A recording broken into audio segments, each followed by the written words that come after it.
Hello, everyone. Welcome to today's UDI webinar.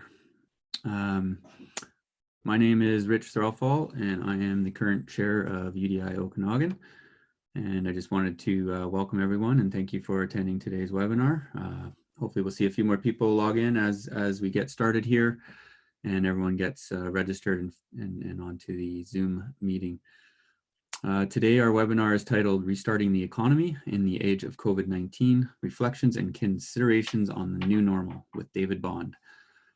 I'd like to also just mention that UDI Okanagan is committed to continuing to provide practical and relevant information to you during this COVID-19 pandemic. Until the time when we can meet again in person, we will continue to host these types of webinars and bring you valuable and timely information, and are exploring other ways to help keep our members connected during this time. Also encourage you to stay tuned for further updates in the near future regarding new events and initiatives as we work to continue to provide that value to you. I'd also like to note that this event will feature a question and answer towards at the end after David has done his discussion. And I just want to encourage anybody who has any questions. At the bottom of your screen, there's a Q&A tab, and you can type in questions there. We'll be monitoring that throughout the initial part of the presentation, and then we'll start jumping into those questions as we get towards the end of the presentation. I also just want to take a moment here to recognize and mention that we have our first ever webinar sponsor, which is awesome. So I'd like to thank Arthon Group of Companies for being our sponsor today. So Arthon is a family-owned business with a long history in land development. Initially located in the Lower Mainland in the 1960s, Arthon was involved in the development of over 3,000 units. After relocating to Kelowna in the early 1970s, Arthon undertook a number of development initiatives, including the development of Crawford Estates. Currently, Arthon is working on the design and regulatory approvals for 200+ unit development located at the Ponds in the South Mission. So I'd like to bring Keith Meldrum on here to introduce our speaker today. So Keith, I'll hand it off to you. Great, thanks Rich, and thanks for the opportunity to host this first ever UDI webinar. We're really excited to be able to do that. So I get the honor of introducing our speaker today, and that's David Bond. David has been a columnist with the Daily Courier for almost 16 years. Born in Hamilton, Ontario, he has a PhD in economics from Yale. He's had many jobs in his lifetime, including teaching at UBC, the University of Western Ontario, and the University of Quebec, where he taught in French. He spent his time as a civil servant in Ottawa, was president of the Canadian Association of Broadcasters, a fellow with the Canada West Foundation, executive director of the Association of the BC Wine Growers, and the bank economist with HSBC in Vancouver. Now fully retired, David lives here in beautiful Kelowna. He's the father of 2 children and has 2 grandchildren.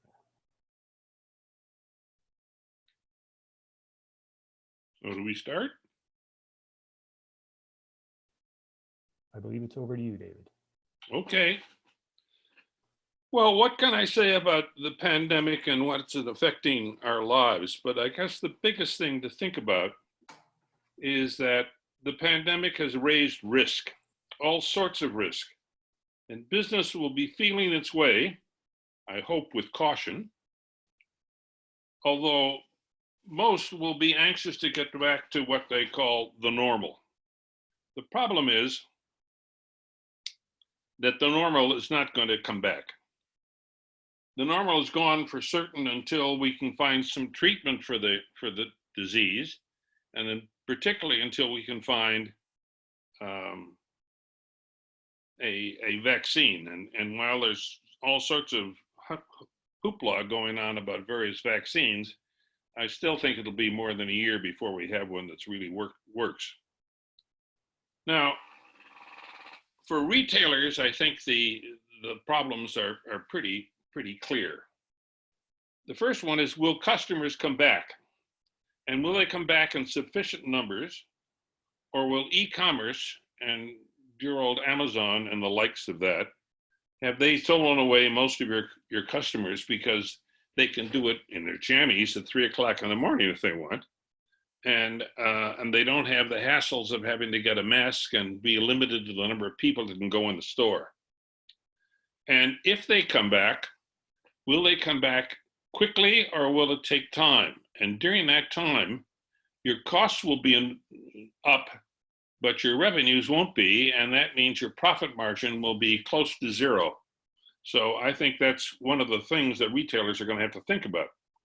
The other one is ordering inventory for the coming seasons. Will you be able to do that with some kind of confidence as to what you expect the market to be? Or will it mean that somehow you're overconfident and therefore you're going to have to take markdowns later? Or if you're not as confident as you should be, perhaps you'll be short of merchandise and you'll lose market potential. And also there will be configuration changes in your place of business, and those will cost money. It's not just the production of customer protection, personal protection stuff, but also for your staff, and that is also going to raise money. Now, for manufacturers, the social distancing on the manufacturing floor may require some substantial alterations in the production lines. And you'll have to provide personal protection equipment for your workers. That's going to cost money. And also, if you're going to have social distancing, maybe you want to have the administrative staff working from home, but if they're far away from the production facilities, will that be a problem? That's another thing that you have to consider. And I think that the social distancing problems are going to be one of the most difficult things that the economy is going to have to deal with. Again, there's a time factor of how fast will the demand return for the production of the materials that you normally made. And will working at home for administration be workable if you need to be in close proximity to the manufacturing floor? Now, how long do you need government assistance to get back to close to full production? That will be a difficult problem for the government to handle. I mean, we've already reached new levels in deficit financing, and the willingness of the government to continue to do that will be a function of what they see as the impact of the virus going forward. The chief medical officer for the country, Dr. Tam, said she expects to have a recurrence of the virus in the fall. And Bonnie Henry, our local public health officer, seconded that idea. And that means that they're going to have some reserves of economic power to be able to offset the potential of having to shut down or at least modify the behavior of the economy in general. So you can see the kinds of risks that are developing both on the public sector. When do they act in reaction to an upsurge in the virus, say, beginning in September?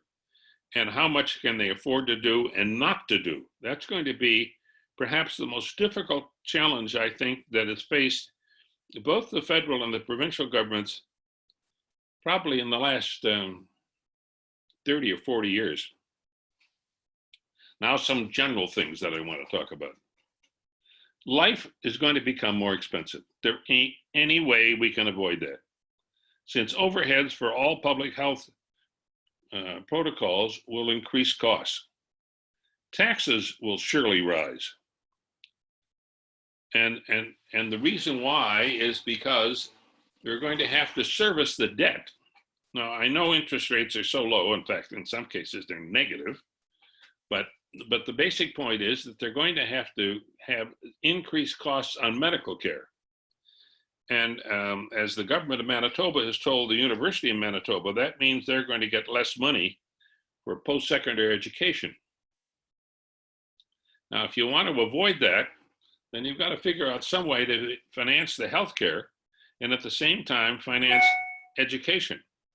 And the problem with financing education is if you raise the fees, but you're not providing lectures, but rather doing it by distance learning, that means some difficulties for the students, and they may not be willing to pay those kinds of fees, or they may decide that, well, they'll just put off a semester or two, and the universities are going to go through an enormous amount of problems. I mean, I worked in academia for more than 30 years, and I can tell you that academic institutions do not move with the speed of summer lightning, and their knowledge about how the economy works, etc., with the exception of the economics department, are relatively modest. Now, non-work related activities, dining out, attending sporting events, and even concerts, plays, anything with a possible large audience in a confined space will not be happening until that vaccine is found. Now, I just think of here in Kelowna of the Rockets, and will I ever see the Rockets play again between now and say September of 2021? And I really don't think so. And I don't think I'll be able to watch a CFL football game or an NFL will, or an NHL hockey game, because I don't think we'll have a vaccine in time to deal with that. So that means a significant change in what we do for entertainment. We can watch a lot of television, but I don't think we're going to see those kind of events that have been important in our lives. And the range of restaurants, I think, will be reduced. Imagine if you were running a restaurant and you have to meet the protocols of distance socializing, and also of the equipping your staff with masks, etc. And then the kinds of things you have to do to ensure that the place is meeting the levels of sanitation that the public health officers are going to want. So here you have, say, a restaurant with a capacity of, say, 100 people. And because of distancing questions, you're going to have to go to 50. Well, you still have the same size kitchen, and you still have the same rent, but now you can only do 50 people at a time. And between each change of table, you have to sanitize it and all the seats and everything else. It means your costs are going to go up and your potential revenue to go down. And I think that probably as much as 25% of the restaurants that we know in here in Kelowna and in Vernon and in Penticton, and in some of the smaller towns as well, will disappear. So your range of choices will be greatly reduced. Now, the other one that really is going to take a pounding is air travel. There is just no way that they're going to be able to pack the number of people into a 737 or a 737 or a 777 rather, the way they did in the past.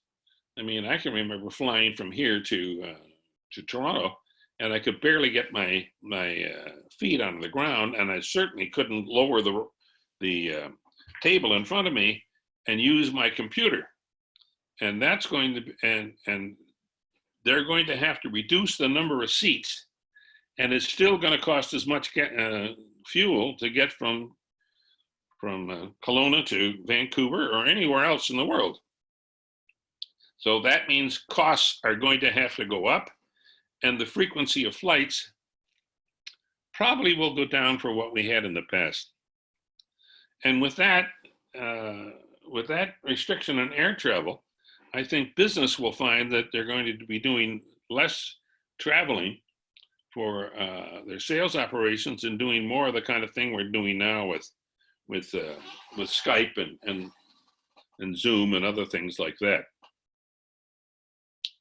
And the final thing is public transit. Public transit is used primarily by the people who've borne most of the burden of this pandemic. And that is the people who get minimum wage and who do the cleaning, and all of the other things that are support for the high skilled people like the physicians and the nurses. And they use public transit. Most of them don't have cars, or if they do, they are limited on how much they use. So as a consequence, the use of public transit is going to be of importance to them. And they're probably going to be required to wear masks. And because the public transit system has taken such a beating financially, they may well raise the fares they're going to charge.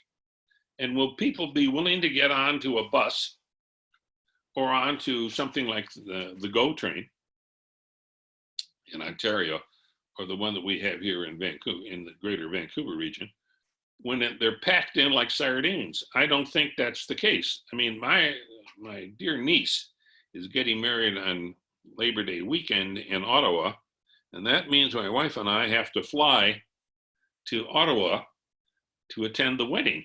My enthusiasm about being stuffed into an aluminum tube with lots of people, some of who could be sneezing on me, is not something I'm really looking forward to. And if I'm concerned about it, because I'm over 80 and I'm a diabetic, so as my physician says, I'm #1 on the hit parade for the virus, the point is lots of people are going to be concerned about traveling with airlines. And that means we're going to have some really difficult adjustment period. Now, in the Valley as a whole, what can I say? Well, the first person group that's going to suffer somewhat, and they're suffering already, is agriculture, particularly in the wine industry and in the orchard industry. Those are very, very labor-intensive activities, and they relied on foreign labor. Now, foreign can mean one of two things: from outside the physical limits of Canada, or from one part of Canada to the other. One of the big sources of that labor were people coming from Quebec. The second one is people coming from Mexico and further south. And that is a difficult thing to accomplish these days. First of all, how do they get to the border? And then they're required to go into quarantine for 14 days. And so I think that this is going to be a real constraint. Now, Canadians could take the jobs, but I'm talking to my friends who were in the wine industry, they find that when they hire people from British Columbia, that the kids will come in and work for 1 or 2 days and then they won't come back. And as they say, well, that's just work that I just don't want to do. I don't want to spend 8 hours a day climbing up and down trees or ladders, or trimming vines in the vineyard. Tourism will be reduced in this province. We'll still get lots of people driving in from Vancouver, and maybe some will be coming from Calgary and Alberta. But people flying in from the United States or driving in from the United States will be modest in numbers, and certainly people coming from overseas will be almost minuscule. If you had property in Banff or Jasper, just for example, you're going to find that you don't have very many people. I have friends who live in Banff now, and they tell me it's like a ghost town because people just can't get here. The real estate, I think, should hold steady with more out migration from the lower mainland to places like us. You can sell your $1.5 million home in Vancouver and buy something and still have money in the bank and no mortgage if you come to Kelowna. Now, the other place that's really going to have some very, very significant adjustment problems are post-secondary education. And that's for 2 reasons. First of all, UBCO and UBC and SFU, just to use 3 examples that I know of for sure, are relying upon foreign students for a significant part of their revenue. If you're a foreign student that is non-resident in Canada and non-resident in BC, your tuition at UBCO will be almost 3 or 4 times what it would be if you were just a resident of British Columbia or Canada. And secondly, if you're coming from China, how are you going to get here? It's a long swim, and airline flights to and from China are just close to 0 right now. And even if they're brought back, you're still going to have to go through that quarantine phase. So I think that the number of foreign students enrolled in institutions in Canada and in BC particularly will fall off drastically. However, that's not just it. The revenue will fall, and adjusting to that change will be difficult in any academic institution. Now, let's just think about what professors do in a university. They'll teach undergraduates, and those classes normally are relatively large. Certainly in the first 2 years, they average about 100 students per class. And in the senior years, that is the last 2 years of a 4-year course, they would be down to say 20. But in graduate courses, the students can be as few as 5 and as many as maybe 15. But it still requires a professor to teach the course. So academics love graduate work because they have a few number of students with very easy marking requirements. If you have to mark 200 papers, all answering the same question, your mind goes numb. I can tell you, I've done that. And the point is, that's why you love to have a graduate program, because the graduate students will be teaching assistants and they'll do the marking. It is divine as far as I was concerned as an academic. But the point is, if you don't have a graduate program because it's too expensive, because the university's saying our revenue has gone down, so we can't afford to teach only 5 or 6 students, we're going to have to either shrink the size of our faculty, and that's a very difficult process when you have tenured faculty. I can tell you, it's exceptionally difficult. And moreover, everybody's going to say, well, I should have my graduate program, cut it out at the university of, and they name some other place in the province or in the country. So I think we're going to have some real difficulty in the case of post-secondary education at Okanagan College, at UBCO, at UBC, at SFU, University of Victoria, all of the universities in the province. So I've now talked for about 25 minutes, and I'll go to questions. Anybody there? Yeah, hi, David. Hang on one second. I'm just going to. Nobody has a question? Well, okay, thanks, guys. All right, David, perfect. Thank you very much for that. We do have a couple questions here, and we'll just jump right into it. And again, just a reminder to everyone out there, feel free to use the Q&A button at the bottom of the screen to ask questions, and we'll work our way through them. So, David, the first question we have here is with respect to your discussion on increased costs on various items. Will they be permanent, or will those costs go away once the pandemic eases with a vaccine? That depends upon the degree of competition within the sector. And it also depends upon what's happened to the costs that the business sector will face. Because while the provision of public protection stuff for your workers will go away if we find the vaccine and a treatment, the point is that other costs might have increased in the past. So, and I also think that there's going to be some increase in taxes. There's no question about it, there has to be. And so as a consequence, that's a very difficult point to give you any certainty on. I mean, that's the trouble with all of the impact of this pandemic. We're dealing with something that we really never had to deal with before. And that means there's a great deal of uncertainty. And I know in the things that I did in my career as a civil servant and as an economist at a bank, etc., that the greater the degree of uncertainty, the more difficult it was to make decisions. And I don't think that degree of certainty is going to come back up for at least 1.5 years to 2. Okay. Yeah, perfect. Thank you. Another question is, what do you think the long-term financial impacts are of the government's mitigation efforts to the country? Well, I mean, Andrew Coyne of the Globe and Mail has shown the same brilliance in economics that his father did, who was the governor of the Bank of Canada. And James Coyne, his father, was the worst central bank governor in the history of the institution. When it called for pushing, he pulled, and when it called for pulling, he pushed. Now, Andrew doesn't really understand it either. The basic point is that with the increase in the deficits, who do we owe the money to? Well, we owe it to ourselves. If we were selling our debt to the Americans or the Chinese or the Germans or the French, that would be a different matter altogether. But we're selling it to ourselves. And so the bank, the central bank particularly, while it's now in essence printing money, they can also unprint money.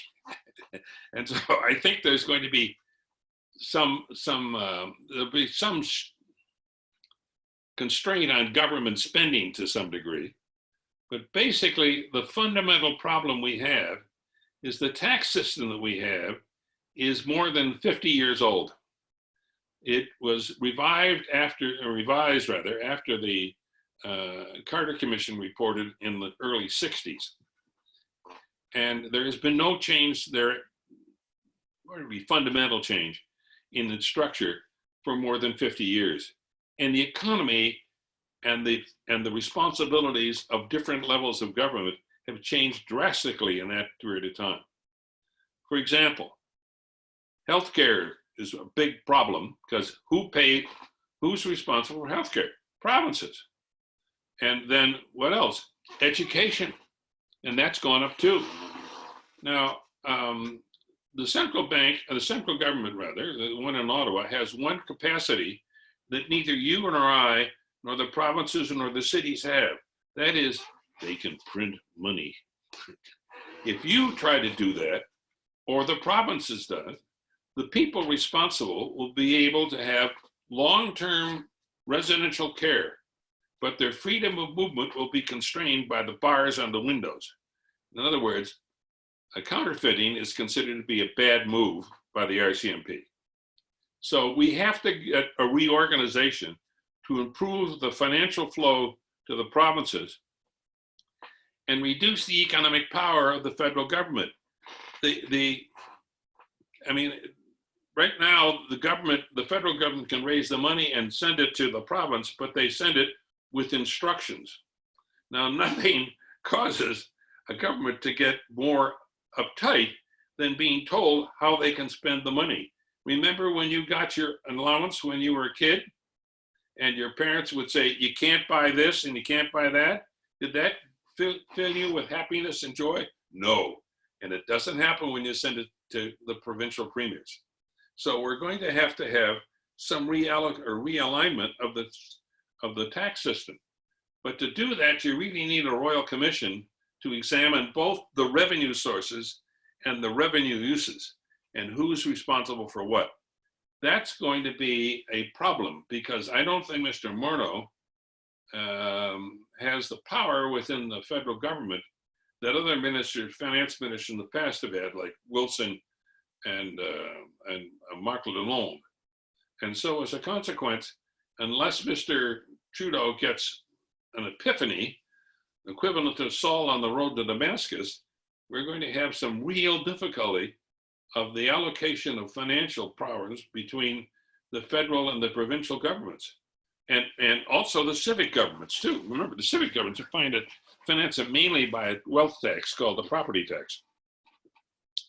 So I think over the next 5 years, we're going to have just a very fraught debate between the feds and the provinces as to how the tax system should be revised. And that's my short thing. Well, that's great, David. Yeah. I think the printing money thing or unprinting money, I'm curious how that would work. But well, I mean, look, the central bank has been buying provincial government and civic and corporate bonds. Now, if they sell them at a loss, that's unprinting money. Okay? right. So if they lose money, so what? I mean, they're not supposed to make a profit, but each year they turn over about 14 billion to the federal government. I mean, if you print $1, or if you make a loonie, it costs you about 7 cents. That means you make 93 cents in each loonie. And so that seniorage alone is a nice little benefit. So that's how you unprint money. Right. Similar question or follow-up, I guess, would be, what do you think about overall inflation potential and also are we headed to a serious recession that could also turn into a depression? All right, let's do the inflation first. Inflation will happen if we have too many dollars chasing too few goods. Now we've turned out a lot of money. I mean, we have $1 trillion deficit now, and it probably will go to 2 trillion. Okay, so you would think, oh, gee, wow, that's a fantastic increase in the money supply, but and there's been no revenue at all coming into the provinces and to the federal government in large measure. So as a consequence, you would think that would be inflation, but I don't think so. The question is, what will people be doing as they go back to work? Will they be spending money? And the question I would say is, I would think if they've been laid off for a period of time, even with the programs of subsidizing wages, etc., they'll want to rebuild their savings. And if they rebuild their savings, that means they're not consuming. In the meantime, the central bank will be busily shrinking the money supply. So as a consequence, I don't think there's going to be a large amount of inflation. Now, is there going to be a recession or a depression? The odds would say yes. The odds would say yes for a simple reason. One is the lockdown and its bringing back to life is not going to be a 100% pure resuscitation. Some people are going to fall by the wayside. And that is in the service sector, in restaurants particularly, but also in, for example, I was reading a piece in the Globe last week that talked about the banks shrinking the number of branches because people can now do banking by internet. Well, those people working in those branches, what do? All right, so they're not going to be spending. And when they're not spending, that's going to be downward demand on demand. And so as a consequence, the closing off of many restaurants, of bank branches, of a whole slew of different kinds of services, everything from delivery guys and bicycles in downtown Vancouver to taxi cabs, to laid up. I mean, good old Air Canada did a good job of seeing if they could sink the economy by laying off 30,000 people. And they're not the only one doing that. I mean, WestJet did it too. Not that many, but they still did it the same thing. So as a consequence, yes, I think we're going to have some recession, but I don't think it's going to be a prolonged recession if we can get some more flexibility in how we treat the lowest decile, or maybe the lowest 2 deciles of income earners in Canada. It's those that have really paid the price, as I said, with the pandemic, because they were, I mean, first of all, they had a higher incidence of the virus, and secondly, they were the first ones laid off in many cases. So I think we're going to have a recession, but it depends if we can take care of providing some kind of permanent income to abolish poverty, particularly amongst children, where 10% of our children in this country are in the state of poverty, and we're one of the richest countries in the world, and we have that level of poverty? I mean, come on. So if we get to something like a guaranteed income for the lowest decile, at least, that should mitigate the downward pressure on the economy. Do you think that sort of a minimum monthly allowance is something that would come into effect, or is there still a long runway to have something like that actually take traction and be implemented? Well, I mean, we did some testing of that more than 40 years ago. And then Ontario was doing it before the current regime came into effect, which canceled it right away. But the preliminary stuff coming out of the experiment in Ontario this 2 years ago seemed to indicate that people didn't stop working, but they were able to feed their kids, clothe their kids, and the level of stress on families that were wondering if they would have enough money to feed themselves for the next day was substantially reduced. So I think that there's an increasing awareness of what the benefits are of doing that. And people saying, well, they're going to, it's just like everybody's going to be on the dole. That's not the case at all. And when you are earning $8 million as a CEO of a large industry, it's easy to say, well, they're just going to goof off. And I say, you don't really understand how bad it is when you're down that bottom decile. Okay? Yeah. Yeah, that makes sense. I think you had commented on the recession discussion there in your answer. How do you have a forecast of any sort of time frame on what you think that would be at this point? Oh, you really ask sort of nasty questions. Not just all coming from me.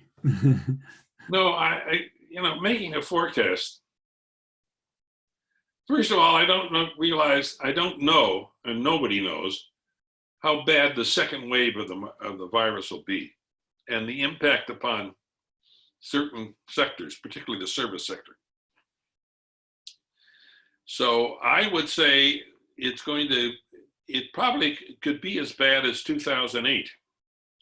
Now, 2008, we didn't really get out of the recession of 2008 in the lowest levels of income until 2018. That's 10 years.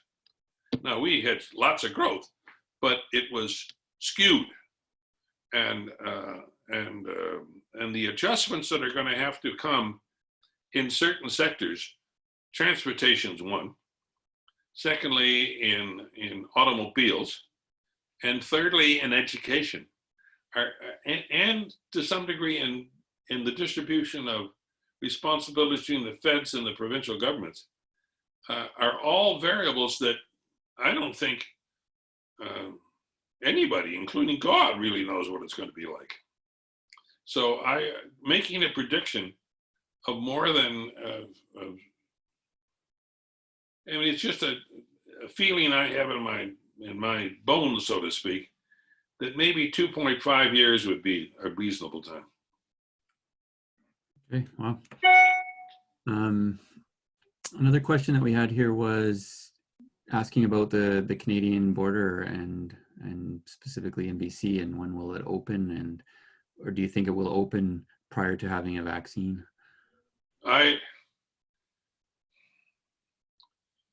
When I look at what the United States is doing and how they're reacting to the virus, it gives me great pleasure and joy to be living in Canada, and particularly in British Columbia.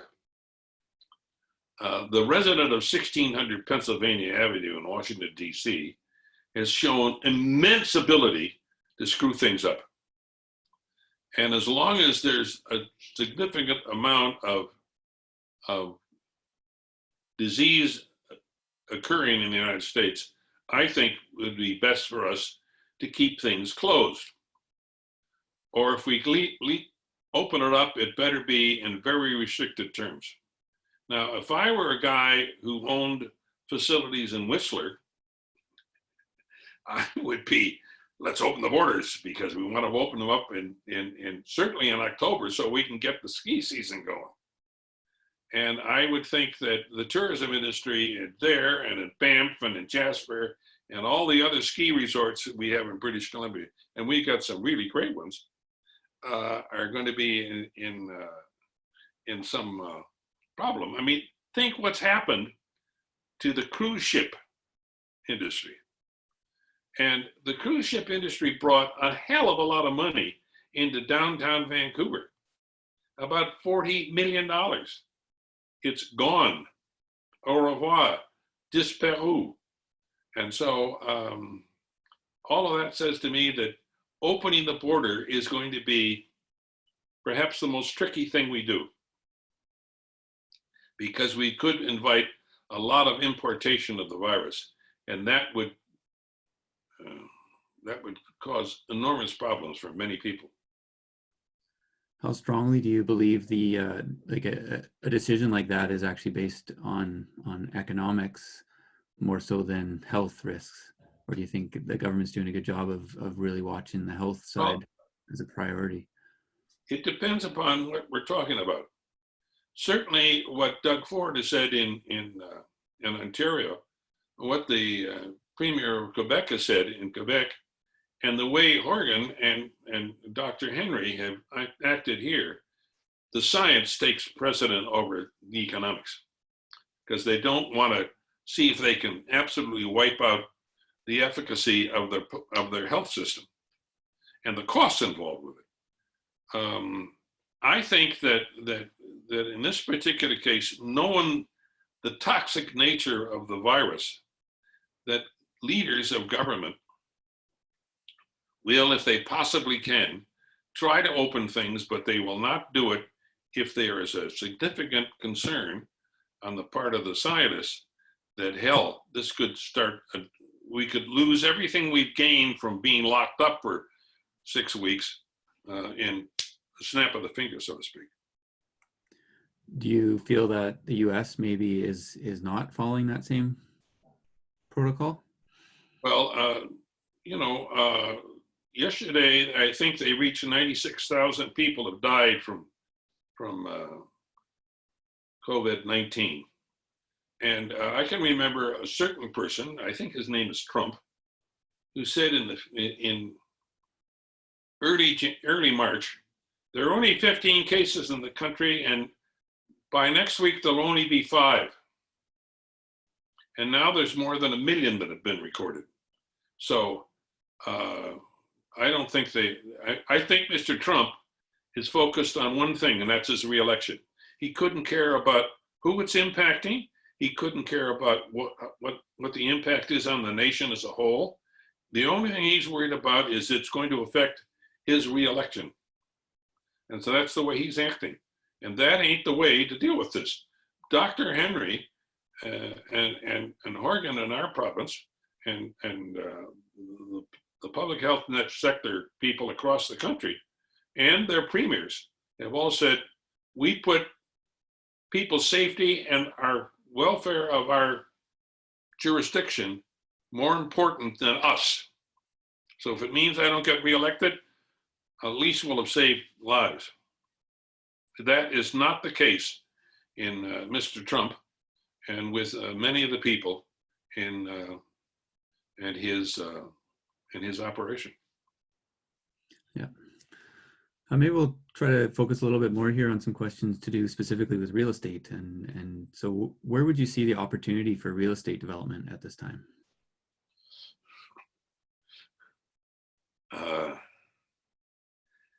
Well, I think that it's going to be, I know it sounds strange, but I think more dense housing is what's going to be the case. I don't think urban spread is going to be too effective unless we can develop a way to get people from one place to another without them using a car. Because otherwise you have to, one of the things I've noticed with my car is I can't fold it up and put it in a box. Now I have a smart car amongst others. I can pretty well park that in a shoebox, but I still got to have a big shoebox. And so the point is, I think condominiums and townhouses are going to be more the norm than large tracts of independent houses with a front yard, a backyard, and a side yard. And knowing the number of people who like to sit in their front yard, I think there's 2 or 3 in the province, people that want to sit in their front yard. So I would think that in for example, in Kelowna, there'll be more townhouses and condominiums than single tract houses. Do you feel that trend is more based on, you mentioned transportation, like getting in cars. Is it also based on price point and affordability? Have you noticed the price? When I get the Vancouver Sun on Saturdays, I always turn to the back page of what used to be the sports section. It's now only one page, but which used to have ads from, I forgot what the company was, but houses and the prices. I don't understand them. Now, I bought a house in Vancouver when I went to teach at UBC for $40,000. It was on 33rd between Blenheim and Dunbar. And it sold last year for $2.4 million. Now, nothing had been done to that house in the sense it hadn't been expanded in any way. I'm sure they put in a new bathroom, but just the same. Now, 2.6 million, if you got to carry a mortgage of $1 million, and that's after tax money plus taxes. The number of people that can earn that bread is relatively limited. I mean, the one thing I do know is income distribution. And so as a consequence, I'm saying to myself, well, what are they foregoing? Food? No. Maybe they're foregoing vacations, or maybe they're foregoing some advanced clothing, but they've got to be spending more than the normal 35% of after-tax income on housing. They're spending 50 or 55%. Well, that's just loony. So I think that one of the things that people are saying is, do I really need the front yard, the backyard, and the amount of square feet? Now, when they're going for $1,000 a square foot, which is the average in Vancouver, I'm saying to myself, how many square feet do I really need? 1 square foot's $1,000. A phone booth would be about $6,000. I mean, come on, if there still were phone booths. So I think it's a price that is causing people to think smaller. Yeah, and they'll use the outside more. Yeah, and I think $1,000 a foot might be a deal in some areas. In some areas, I mean, where I live here at the corner of Sarson's and Lakeshore, behind me is Hobson. And the most expensive real estate in the city are 5 houses along Hobson. Well, come on. I mean, how many NHL hockey players do we have that want to live in Kelowna? So I think that, yeah, I think people are saying we can use smaller space and we'll use the outdoor space more. We've got to have social distancing though right now.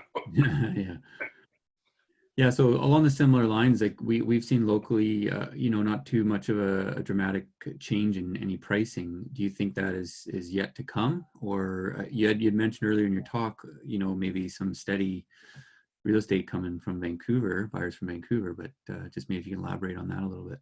Well, I think people are I think some people are saying, I can cash in Vancouver and buy something in Kelowna, and it's not like I'm going to be 7,000 miles away from my children or others. I mean, my wife and I go into the Vancouver Symphony when it's playing, which it won't be this year, about 16 times a year because we like classical music.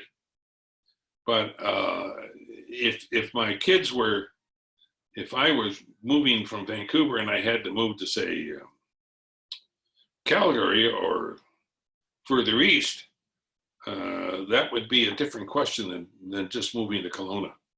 And Kelowna is, in case you didn't notice, a rather pleasant place to live. Now, it's big enough that it has one of everything, but it also has a few other nice things. Superb scenery, fantastic wine, good golf courses, not bad fishing, good sailing. So there's a lot of reasons why you'd want to move here. But I was surprised in Vancouver when demand for housing fell by 18%, but housing prices only fell by 1%.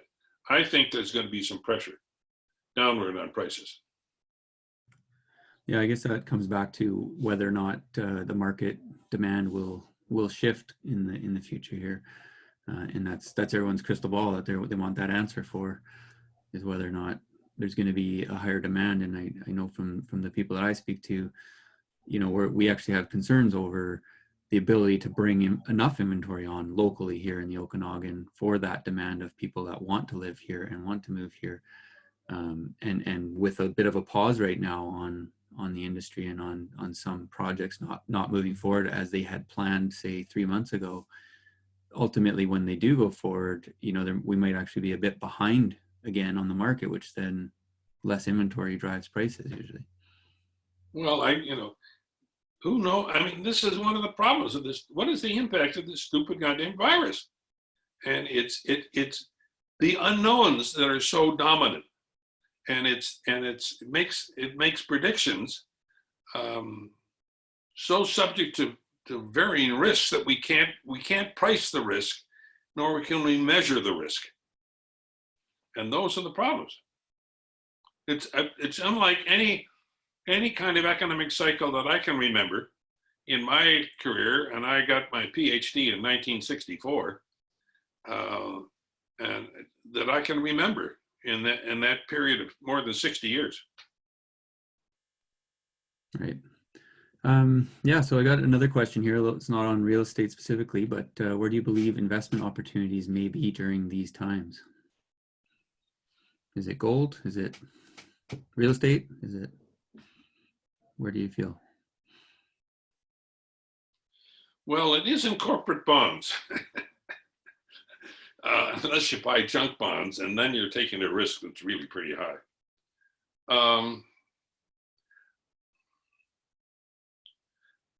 I guess it's a function of your tolerance for risk. And your function of your tolerance for risk is really a function of your age, in a sense. Now, I'm 82, and I'm not taking fly-by-night chances they're going to make zillions of dollars. I just don't want to take that risk with my registered retirement income fund. My pensions, I don't have to worry about that. That's somebody else administering that. But in my investments, I go for pretty solid companies. I go for blue chips. I'm not going to make millions, but I'm not going to lose millions either. Now, there are some, and it depends upon, I do have one really wild investment, but it's a total investment of $2,000 in a portfolio that's worth about $800,000. And I don't think that's excessive risk, but it's a friend of mine who's got a lithium project. And if it goes, I could be a multi-thousandaire. Nice, yeah, for sure. I think we're getting close to the end of our time here, but I'll ask you, I think just one more question. What are you most optimistic about right now? Well, I'm optimistic about